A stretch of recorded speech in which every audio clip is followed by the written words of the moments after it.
우리나라의 대표적인 진보적 지성인이라고 하실 수 있는 신용복 선생님께서 글을 쓰시고 또 그림을 직접 그리신 아주 특별한 서화집이 있습니다. 신 선생님의 글은 깊은 사색이 있는 글입니다만 그분은 글이 좋을 뿐만 아니라 그분의 글씨도 매우 보기 드문 명필입니다. 그래서 이분의 글씨를 아마 많은 분들이 그분 글씨인지 모르고 많이 보신 분들이 많을 겁니다. 이분의 서화집의 책의 제목은 제가 책 제목을 말씀드리면 책을 안 보신 분들도 아실 만한 그런 제목입니다. 처음처럼. 어디서 들어보셨어요? 뭐 주류업계에서 소주를 만들면서 그 브랜드를 처음처럼이라고 지으면서 바로 이 신용복 선생님이 쓰신 그 붓글씨를 그대로 소주병에다 따왔습니다. 그래서 그 소주병을 보시면 이 처음처럼이라는 붓글씨가 있고, 자 이제 아시는 분 대답해 보세요. 무슨 그림이 있습니까? 모른 척.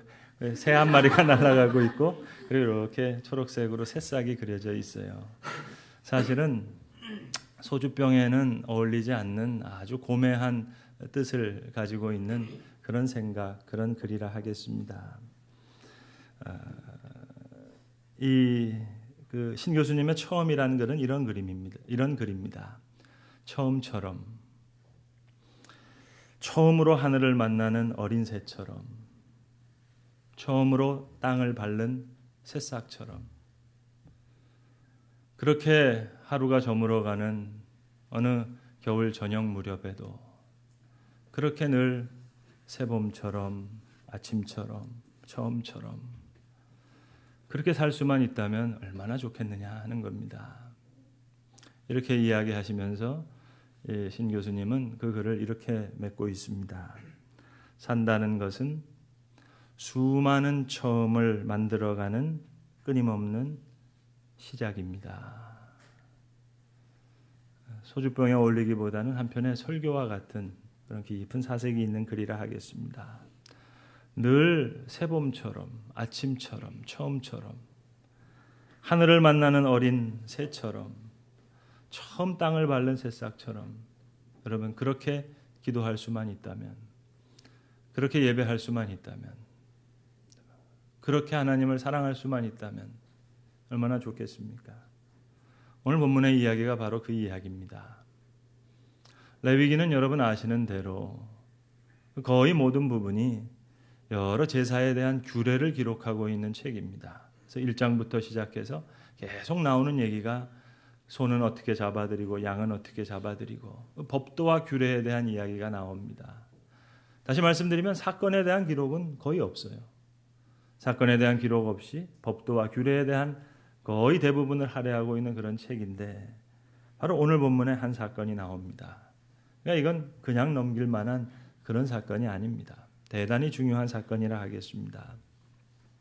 하나님께서 모세에게 그 형 아론과 아론의 자손들을 제사장으로 세우라 명령하셨습니다. 모세가 이제 이 아론과 아론의 아들들을 진 밖으로 데리고 나가서 의복을 가지고 관유를 가지고 수송아지와 수양 2마리를 잡아가지고 온 회중을 회막문에 모읍니다. 모세가 직접 아론과 그 아들을 데리고 가서 몸을 씻겨줍니다. 목욕을 시켜줘요. 속옷을 입히고 띠를 띄우고 다시 겉옷을 입히고 그 위에 에봇이라고 하는 제사장의 옷을 입히고 흉배를 차게 한 후에 거기에 우림과 둠빔이라고 하는 흉배를 다시 채우고 또 머리에 관을 씌우고 아주 거룩하게 기름을 붓습니다. 여러분 아론이 누굽니까? 금송아지 만들어서 여호와께 욕 돌렸던 사람입니다. 성경을 자세히 보시면 시내산 밑에서 아론이 지금 금송아지 만들어서 하나님 앞에 욕 돌리고 있는 그 시점에 시내산에 있는 모세에게 하나님은 말씀하십니다. 너는 내 형 아론을 제사장으로 세우라고. 기가 막힌 얘기입니다. 지금 금송아지를 가지고 하나님 앞에 욕 돌리고 있는 사람을 가리켜서 제사장으로 세워서 거룩하게 구별하라 말씀하세요. 자격이 있어서 세우는 게 아니에요. 하나님의 은총 가운데 세우는 겁니다. 목사요? 자격이 있어서 되는 거 아니에요. 하나님이 세우셔서 그 사람으로 만들어 가시는 거예요. 그래서 레위기 8장에 보시면 아론과 그 아들들의 제사장 위임식 장면이 자세히 기록되어 있습니다. 수양을 잡고 수송아지를 잡아가지고 모세가 그 피를 가져다가 이제 아론을 성별합니다. 그 피를 오른쪽 귀에 바르고 오른쪽 엄지손가락에 바르고 엄지발가락에 바르고 그대로 아론의 아들들에게도 똑같이 오른쪽 귀에 엄지손가락에 엄지발가락에 그렇게 피를 발라서 구별합니다. 그리고 다시 옷을 가져다가 그 옷에 기름과 피를 가져다가 뿌리고 아들들의 옷에도 똑같이 기름과 피를 뿌리고 아주 정결하게 구별하는 장면이 그대로 나오고 있습니다. 그리고 이어서 9장에 보시면 이제 아론이 드린 첫 번째 제사의 장면을 또다시 자세하게 성경은 기록하고 있습니다. 얼마나 정성스럽게 예배를 드렸겠어요. 금송아지 만들어서 하나님 앞에 욕 돌렸던 사람을 하나님께서 은혜 가운데 거룩하게 성별해 주셨는데 얼마나 떨리는 마음으로 정성껏 하나님 앞에 나갔겠습니까? 그래서 이 속죄제와 번제와 화목제를 드리고 내려올 때 이제 하나님의 영광이 온 회중에 나타나서 온 백성들의 하나님 앞에 엎드렸다. 성경 그렇게 기록하고 있습니다. 자, 그리고 나서 오늘 본문에 이어지는 이야기입니다. 그런데 오늘 10장에 와서 아론의 두 아들들이 아주 큰 사건을 당하게 됩니다. 아론의 두 아들이 하나님께서 명령하시지 아니한 다른 불을 담아서 여호와 앞에 분향하게 될 때 큰 불이 여호와 앞으로부터 나와서 그들을 삼켜서 저들이 여호와 앞에서 죽게 되었다 하는 그런 기록입니다. 자, 여러분, 아론의 아들들이 왜 이렇게 됐을까요? 모름지기 하나님께서 모세에게 말씀하셨고 모세는 그 말씀을 아론에게 얘기했고 아론은 그 아들들에게 다시 전했습니다. 이 직접 들은 말씀과 간접적으로 들은 말씀, 거기에 좀 차이가 있었을 것 같아요. 하나님의 말씀이 좀 더 강하게 인상되지 않았던 것 같습니다. 여러분, 우리가 에덴 동산의 일을 잘 알잖아요. 하나님께서 아담에게 이야기하셨습니다. 이 동산에 있는 모든 과실은 다 따먹어도 좋지만 선과 악을 알게 하는 이 선악과는 따먹지 말라고. 먹는 날에는 내가 정령 죽으리라. 아담은 하나님으로부터 분명하게 말씀을 직접 들었습니다. 아마도 따먹을 생각이 없었던 것 같아요. 그런데 아담이 하와에게 말해 주었죠. 먹으면 안 된다. 먹으면 죽는다 하셨다. 정령 죽는다 하셨다. 그런데 남편의 말이니까 알았어요. 그저 적당히 들었습니다. 남편의 말 정도로 조금 무게를 낮춰서 그렇게 들었단 말입니다. 그래서 뱀이 와서 따먹지 말라더냐? 정령 따먹지 말라더냐? 그랬을 때 그저 글쎄 죽을까 하노라 그렇게 얘기해요. 벌써 말씀의 무게가 많이 희석되어 있어요. 결국 따먹게 됩니다. 그러니까 여러분, 하나님의 말씀을 어떻게 들었든지 간에 말입니다. 직접 들었던 간접적으로 들었던 하나님의 말씀을 바로 들어야 됩니다. 근데 직접 들은 말씀으로 아론의 아들들이 지금 아론을 통해 모세를 통해 들었지만 하나님 앞에 나아갈 때는 마치 직접 들은 말씀처럼 그런 자세로 임했어야 되는데 그러나 소홀히 생각했다는데 바로 여기에 문제가 있습니다. 여러분, 우리가 일을 반복하게 될 때 정성이 없어질 때가 있어요. 몸은 움직이는데 마음이 움직이지 않아요. 생각 없이 그저 다 할 수 있습니다. 그런데 남을 가르치는 분들, 내가 배워야 된다는 걸 알지만 계속 가르치다 보니까 배워야 할 자세를 잃어버리게 됩니다. 직업의식에 빠지기도 하고 습관화되고 문화화가 되다 보니까 사실로 의미를 잃어버리는 경우가 있어요. 지금 이 아론의 두 아들 생각을 잃어버렸어요. 되는 대로 적당히 그저 편리한 대로 법도대로 하지 않고 그저 편한 대로 했어요.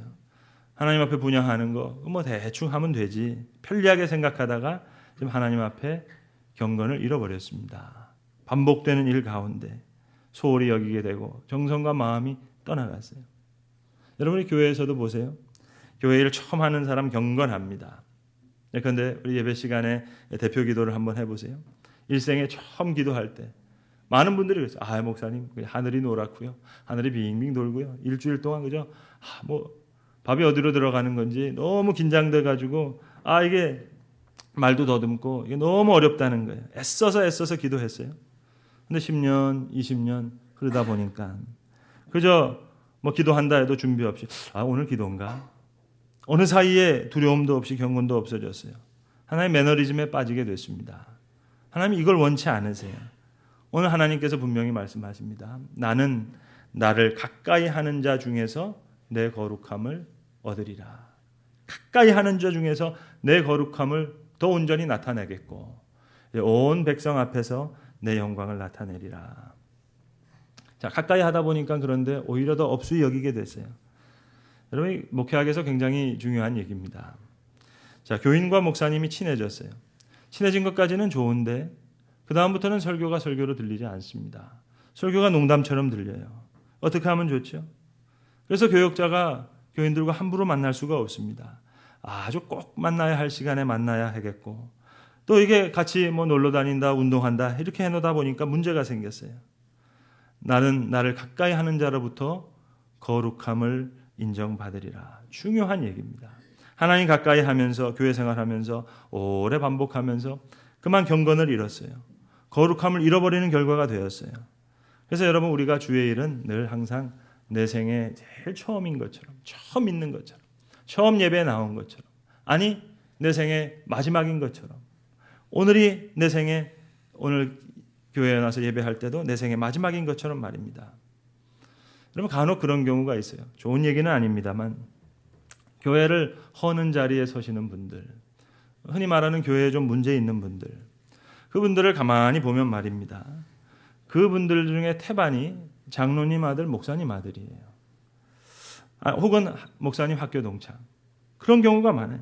너무나 잘 알아요. 목사님의 집에서 자랐기 때문에 목사님을 멀리 대하지 않았어요. 목사님도 사람인데 우리 아버지 보니까 뭐 다 그렇더라. 이렇게 되기 쉬워요. 그래서 오히려 오래 믿은 집에서 사는 사람들이 문제가 될 경우가 있습니다.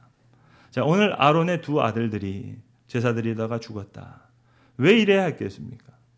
심리학적으로는 충분히 그럴 이유가 있어요. 아마 다른 제사장들은요, 다른 레위인들은 경건하게 했을 거예요. 그런데 아들의 이 아론의 이 첫째 아들, 둘째 아들, 직계 아들이니까 뭐 까다롭게 그러지 말고 대충 하면 되지. 이 습관화된 불경건. 그러나 여러분 기억하세요. 하나님이 이 규례를 어겼다고 이 사람들을 죽인 것이 아닙니다. 여러분 다윗의 이야기를 잘 아실 거예요. 다윗이 피난 갔을 때 배가 너무 고팠습니다. 제사장을 만났어요. 너무 배가 고파서 하나님께만 드려야 될 진설병을 먹게 됩니다. 자, 그러나 하나님 용서하셨어요. 만일 여러분 다윗이 왕복을 입고 제사장들한테 와가지고 자네들 잘 있는가? 그 하나님께 드리는 그 떡 내가 맛을 좀 봐야 되겠구만. 똑같은 떡을 그렇게 먹었다면 아마 다윗 죽었을 겁니다. 근데 멀리 피난을 가야 되는데 이것밖에 없어요. 먹어서는 안 되지만 다윗은 먹었습니다. 그러나 죽지 않았어요. 오늘 본문도 규례를 어겼기 때문에 죽은 게 아닙니다. 조금 이따가 말씀드리겠습니다만 오늘 본문 이후에 또다시 살아있는 아론의 두 아들들이 똑같은 실수를 해요. 더 큰 실수를 해서 지금 모세가 큰 노를 바랍니다. 그러나 그 실수 때문에 죽은 게 아니에요. 중요한 것은 그 마음과 경건과 진실입니다. 자, 그리고 오늘 본문에 또 한 가지 주목할 점이 있습니다. 오늘 이 본문 사건을 놓고 하나님의 사람인 모세가 이 일을 어떻게 처리해 나가는가 그 후속 조치를 한번 눈여겨보시기 바랍니다. 모세가 아론에게 말합니다. 이 사건은 하나님의 말씀이라고. 하나님은 하나님을 가까이 하는 주 중에서 하나님의 거룩함을 나타낼 것이라고. 자, 이 말씀 앞에서 아론이 잠잠했다고 오늘 성경은 그렇게 기록합니다. 여러분 잠잠할 수 있어요? 멀쩡히 살아있던 두 아들이 죽었는데요. 그런데 오히려 모세는 지금 이 일을 이렇게 처리하고 있어요. 먼 친척을 불러다가 엄밀히 얘기하면 아론의 삼촌의 두 아들을 데리고 왔다는 거예요. 그러니까 고인으로 보자면 오촌 당숙입니다. 당숙 두 사람을 불러서 조용히 장례를 치르게 하는 거예요.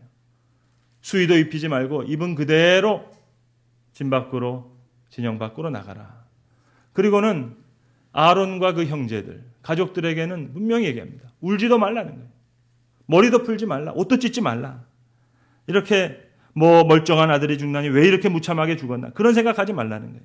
하나님의 뜻을 흐리게 되니까 그러면 너도 죽을 것이다.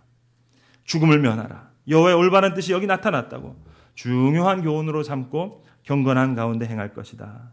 아이고 하나님도 무심하시지. 이 멀쩡한 아들들 죽이시다니 절대로 그래서는 안 된다는 겁니다. 그래서 말합니다.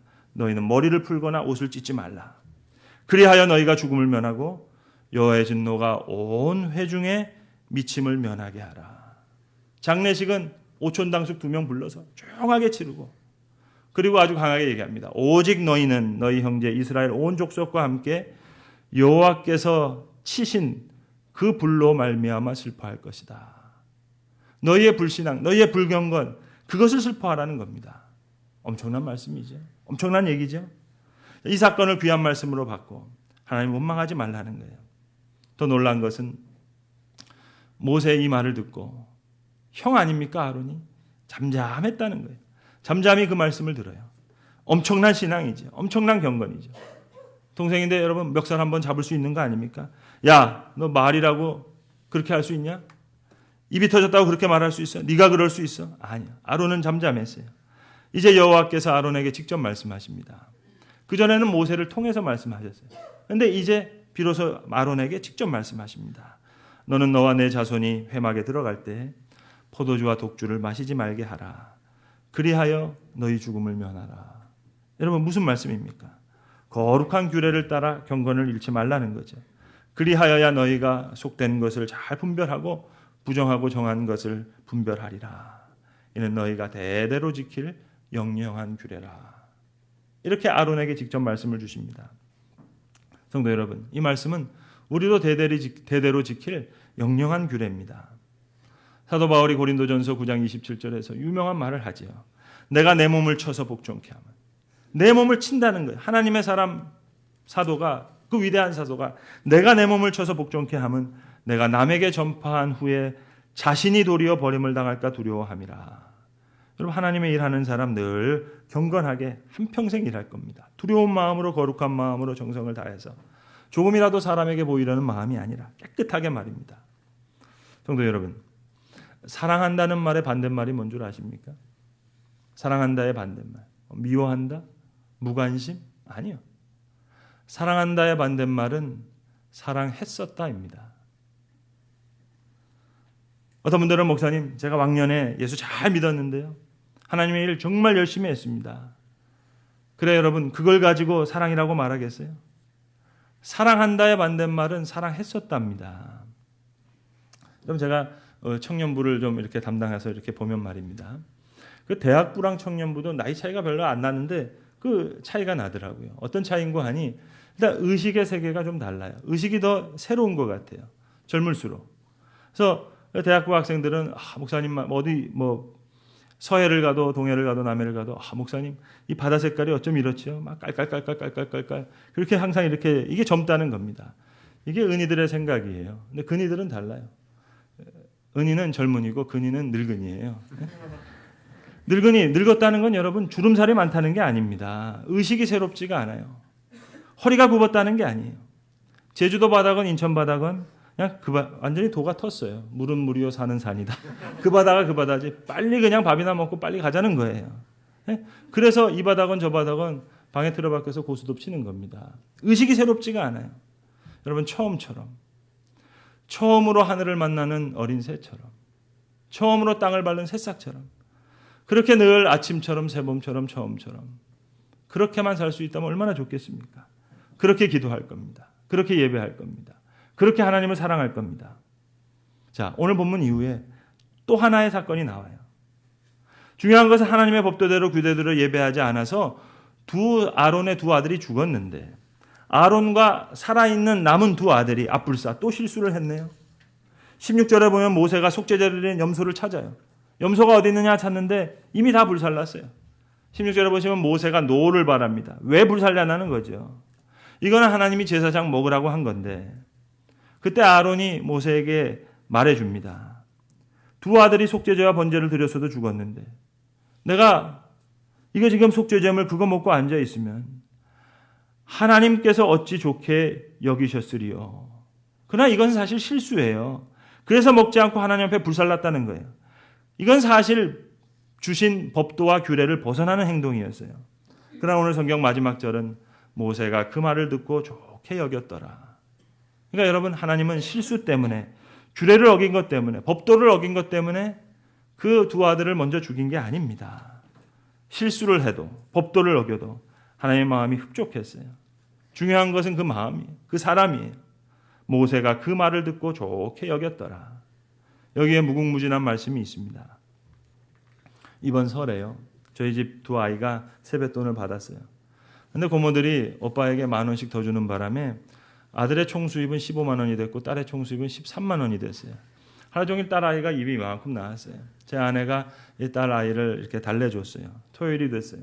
아내가 신앙훈련을 위해서 헌금 봉투를 주면서 11조를 드리라고 했어요. 그랬더니 이 딸이 제일 먼저 13,000원을 딱 봉투에 넣더니 이제 불꽃 같은 눈길로 오빠의 헌금 봉투를 보는 거예요. 이제 15,000원 내야 된다는 거죠. 그러면서 너무 흡족해하는 거예요. 제가 그 장면을 보면서 가인과 아벨을 확실히 이해했어요. 여러분 성경을 보세요. 하나님이 곡식을 받지 않으시고 양을 받으셨다는 얘기가 아닙니다. 성경을 자세히 보세요. 성경은 하나님께서 아벨의 제사를 받았다 그렇게 쓰지 않아요. 아벨과 그의 제사를 받았더라. 가인의 제물을 받지 않았다 그렇게 기록하고 있지 않아요. 하나님께서 가인과 그의 제물을 받지 않았다 얘기합니다. 가인과 그의 제물이에요. 아벨과 그의 제물이에요. 중요한 건 가인과 아벨 사람의 문제지 제물의 문제가 아니었어요. 제가 딸아이를 놓고 가르쳐줬어요. 혜연아, 헌금을 드리는 것은 돈을 드리는 게 아니야. 마음을 드리는 거고 믿음의 고백을 드리는 거고 우리 사랑을 드리는 거고 여러 가지 얘기하는데 잘 못 알아듣더라고요. 아마 대대로 가르칠 영영한 규례인 것 같아요. 자, 이제 온 이스라엘 백성들이 이제 이걸 배워야 했습니다. 사람들이 각자 제물을 가지고 와서 제사 드릴 때 여러분 사람들은 그 제물에게 자기 손을 얹고 안수해야 했습니다. 제사장이 안수하고 기도한 게 아니에요. 제물을 가지고 온 사람이 자기가 가지고 온 짐승에 손을 얹고 안수한 겁니다. 너가 내 대신 죽는다는 거죠. 내 모든 생명을 드리는 확실한 표를 여기서 삼는 겁니다. 그만큼 확실해야 되세요. 모든 사람이 다 드리는 겁니다. 소와 양을 드리는 사람이 있고 형편이 안 되는 사람은 비둘기를 드렸습니다. 중요한 것은 생명을 드린 거예요. 소와 양과 비둘기를 드린 게 아니에요, 여러분. 하나님이 소, 양, 비둘기 그거 고기 좋아하시는 분 아니에요. 중요한 것은 생명을 드리는 거예요. 형편대로 가지고 오지만 중요한 것은 생명을 드리는 거예요. 비둘기 한 마리를 드리더라도 목을 비틀어서 산 비둘기를 죽여서 드리는 거예요. 소와 양과 비둘기를 드리는 것이 아니라 그 생명을 드리는 겁니다. 내 생명을 드리는 거니까 말입니다. 여러분 소와 양과 비둘기를 가지고 오지 않은 우리는 우리 자신을 로마서 12장의 말씀처럼 하나님이 기뻐하시는 거룩한 산 제물로 드리는 겁니다. 아론과 남은 두 아들이 대대로 지키리 영영한 규례란 여러분 법도가 아니에요. 규례가 아니에요. 이렇게 하라 저렇게 하라 그게 아니에요.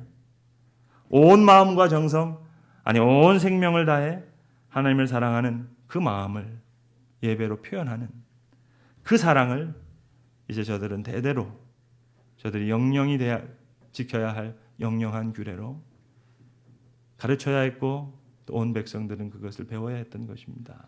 기도하겠습니다. 은혜로우신 아버지 하나님, 저희가 오늘도 예배의 자리로 나왔습니다. 이스라엘 백성들이 소와 양과 비둘기에 자기의 손을 놓고 안수해서 그 생명을 드렸던 것처럼 주님, 주께서는 오늘도 소와 양과 비둘기를 찾으시는 것이 아니라 그 생명을 찾으시는 줄로 아오매. 주님, 처음으로 하늘을 만나는 그 어린 새처럼 처음으로 땅을 밟는 새싹처럼 그렇게 늘 아침처럼 새봄처럼 처음처럼 좀 그렇게 기도하게 하시고 그렇게 예배하게 하시고 그렇게 하나님을 사랑할 수 있는 그리하여 대대로 지킬 영영한 규례를 지켜나가는 주의 사람들 되게 하시옵소서. 우리 주 예수 그리스도의 이름으로 기도합니다. 아멘.